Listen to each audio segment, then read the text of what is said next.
कितने रुपए तक हमें पुरानी मशीन परचेज करनी चाहिए, नहीं होनी चाहिए। अगर चाल होती है तो ये बुश होते हैं, यहाँ पर ये कटे हुए होते हैं। मोटर में जो देखने वाली बात है कि मोटर अच्छे, यहाँ इस सेटल में ऑयल आ रहा है। अगर रबड़ सीट कटी हुई होगी तो यहाँ ध्यान रखें कि आपका ऑयल टैंक कहीं से।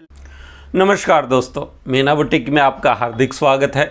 दोस्तों, आज हर कोई पुरानी मशीन सेल करके एक लेटेस्ट ज़माने की मशीन परचेज करने के बारे में सभी लोग सोच रहे हैं और सोचना भी चाहिए, क्योंकि आजकल लेटेस्ट ज़माने की मशीन से काफ़ी अच्छा काम और फास्ट भी होता है। अगर पुरानी मशीन परचेज करने के बारे में सोच रहे हैं तो आपको एक बार यह वीडियो ज़रूर से देख लेना चाहिए, ताकि आपको आने वाले समय में ऐसी कोई परेशानी का सामना न करना पड़े।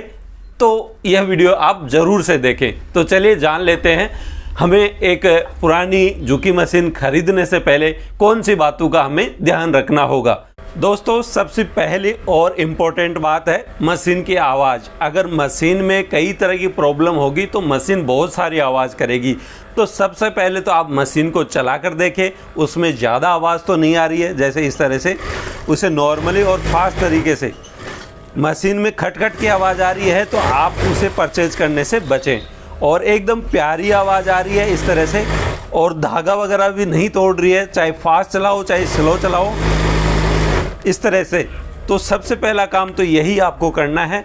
दोस्तों, दूसरी बात आप सबसे पहले ये चेक करें, ये मशीन की गज होती है सिलाई वाली झुकी मशीन में, इसमें बिल्कुल भी गैपिंग नहीं होना चाहिए। ये देखिए, इस गज को नीचे करें और आप इधर उधर हिलाकर देखें, इसमें चाल नहीं होनी चाहिए। अगर चाल होती है तो ये बुश होते हैं, यहाँ पर ये कटे हुए होते हैं, उसकी वजह से मशीन की निडल टूटती है, मशीन प्रॉपर नहीं चलती है, काफ़ी सारी आवाज़ करती है। ऐसे ही करके हमें पिछले वाली गज को भी देखना चाहिए कि ये भी हिल रही है कि नहीं हिल रही। इसे झुकी मशीन में ये चीज़ें बिल्कुल परफेक्टली आती हैं, बिल्कुल से इनमें चाल नहीं आती है। तो इन चीज़ों का आपको विशेष ध्यान रखना है कि अगर इनमें चाल है तो उस चीज़ का विशेष ध्यान रखें। तो वो मशीन आपकी काम मांगती है, उसमें आपको काम करवाना पड़ेगा। इसके बाद में हमें देखना है, ये हमारी मशीन की दांती है। इस दांती के अंदर गैपिंग नहीं होनी चाहिए, चाल नहीं होनी चाहिए। इसी से मशीन की सबसे ज़्यादा आवाज़ आती है। ये देखिए, मेरी मशीन की जो चाल है इसमें बिल्कुल से नहीं है, न के बराबर है। हल्की बहुत रहे तो चल जाएगी, इसी से मशीन की जो है आवाज़ ज़्यादा आती है। इस चीज़ का भी विशेष ध्यान रखें। साथ में एक पटड़ी पे भी नोट कर सकते हैं, पटड़ी में जो सेंटर का होल होता है, ये वाला भी आप देखें कि ज़्यादा बड़ा नहीं होना चाहिए, परफेक्टली होना चाहिए। अन्यथा ये पटड़ी तो आप कोई सी मशीन में भी अगर गैप बन जाए तो चेंज करेंगे तो आपकी सिलाई, नोक की सिलाई और परफेक्टली सिलाई आएगी। तो इस चीज़ का भी विशेष ध्यान रखें। दोस्तों, इसके बाद हम देखते हैं सेटल। ये देखिए, ये छोटी बड़ी मशीन सभी में इस चीज़ का भी अहम रोल होता है। इस सेटल में आपको देखने वाली बात है कि इसमें गैपिंग नहीं होनी चाहिए, ज़्यादा आवाज़ नहीं होनी चाहिए और सही तरीके से सेट होनी चाहिए। ये देखिए, इस तरह से आप हिलाकर देखेंगे और ये अंदर वाला जो इसका होता है, ये वाला, इसे भी आप हिलाकर देखेंगे इस तरह से। तो ज़्यादा आवाज़ नहीं होनी चाहिए और अच्छी तरह से फिट होनी चाहिए। तो अगर ज़्यादा आवाज़ होगी, ज़्यादा गैपिंग होगी तो ज़्यादा आवाज़ करेगी, और वो शटल कुछ समय के लिए ही होती है। उससे क्या है कि धागा सही ना पकड़ना, धागा तोड़ना, मशीन सही तरीके से चलेगी नहीं, काफ़ी आवाज़ करेगी। तो ये मेन चीज़ होती है शटल। तो ये जो इस चीज़ का आपको विशेष ध्यान रखना है, ठीक है। और इसके बाद में आपको हम बताएंगे कि यहाँ पर जो ये मशीन के पार्ट्स लगे हुए हैं, ये जो पार्ट्स हैं इनमें भी गैपिंग नहीं होनी चाहिए। और ये देखिए, अंदर ये जो इसमें ऑयल के होते हैं, ये सारे बने हुए, ये ऑयल लगाने के हैं, ये प्रॉपर तरीके से सही जगह पे लगे हुए हैं।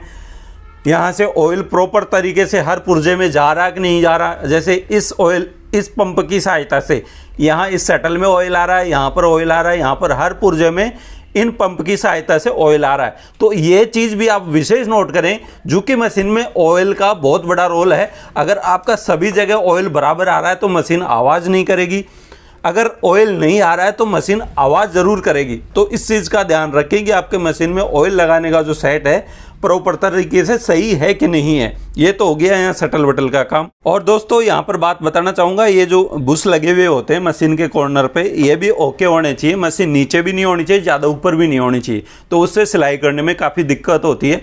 और एक ऑयल टैंक होता है ये, तो ये भी इस चीज़ का ध्यान रखें कि आपका ऑयल टैंक कहीं से लीकेज या फूटा हुआ न हो, अन्यथा तेल है जो बाहर निकलता रहेगा तो ये चीज़ें प्रॉपर तरीके से होना बहुत ज़रूरी है। दोस्तों एक चीज़ और बताना चाहूँगा, जुकी मशीन जब भी आप परचेज कर रहे हैं तो ये चक्का होता है, इसके पीछे की तरफ रबड़ सीट लगी हुई होती है। अगर रबड़ सीट कटी हुई होगी तो यहाँ से जो ऑयल है वो बाहर की तरफ निकलता है, तो वो इधर चारों तरफ दिखता रहता है, ऑयल बाहर की तरफ जल्दी ख़त्म हो जाता है निकलेगा तो उस चीज़ का विशेष ध्यान रखिए कि ऑयल जो रबड़ सीट है वो कटी हुई नहीं होनी चाहिए। तो ये कुछ एक बातें हैं, इन चीज़ों का हमें विशेष ध्यान रखना।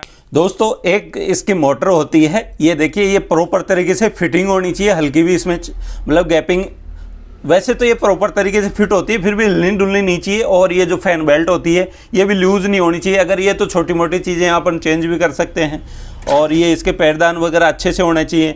और मोटर में जो देखने वाली बात है कि मोटर अच्छे से साइलेंटली चलनी चाहिए, मोटर में आवाज़ नहीं आनी चाहिए।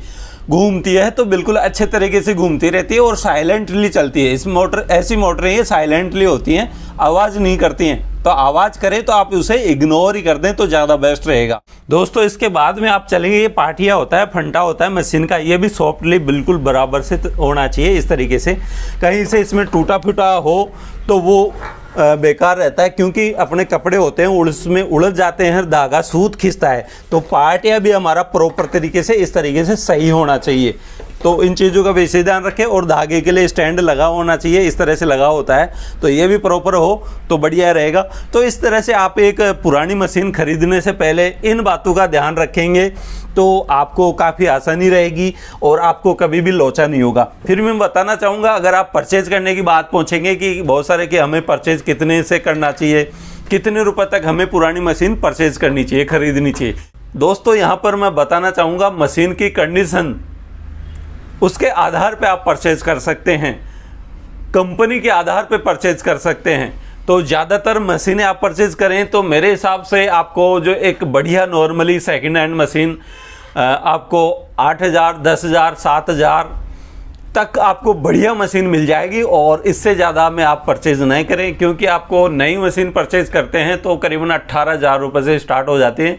उसके बाद 18, 20, 22, 25, 30, 35 जैसे कंपनियों के ब्रांड होते हैं, नाम होते हैं, उनकी वैल्यू उसके आधार पे वो कंपनियां उनके आधार पे वो मशीनों की रेट होती हैं। तो आप पुरानी परचेज कर रहे हैं तो 7,000 से 10,000 के बीच में परचेज कर रहे हैं, बढ़िया कंडीशन है, जैसा हमने बताया उसके आधार पे ये प्रॉब्लम नहीं है तो आप परचेज कर सकते हैं। अगर इनमें ऐसी कोई प्रॉब्लम है, हिलती डुलती है या कोई हो तो उसे इग्नोर कर दें, परचेज नहीं करें तो ज़्यादा बेस्ट रहेगा। उम्मीद करता हूँ दोस्तों आपको ये छोटी सी जानकारी अच्छी लगी होगी। हमें अपनी राय ज़रूर से दें, आपको और क्या सीखना है हमसे, यहाँ क्या जानना चाहते हैं। आज के लिए बस इतना ही, कल फिर मिलते हैं आपसे एक नई इन्फॉर्मेशन नई वीडियो के साथ। तब तक हमारे साथ बने रहिए।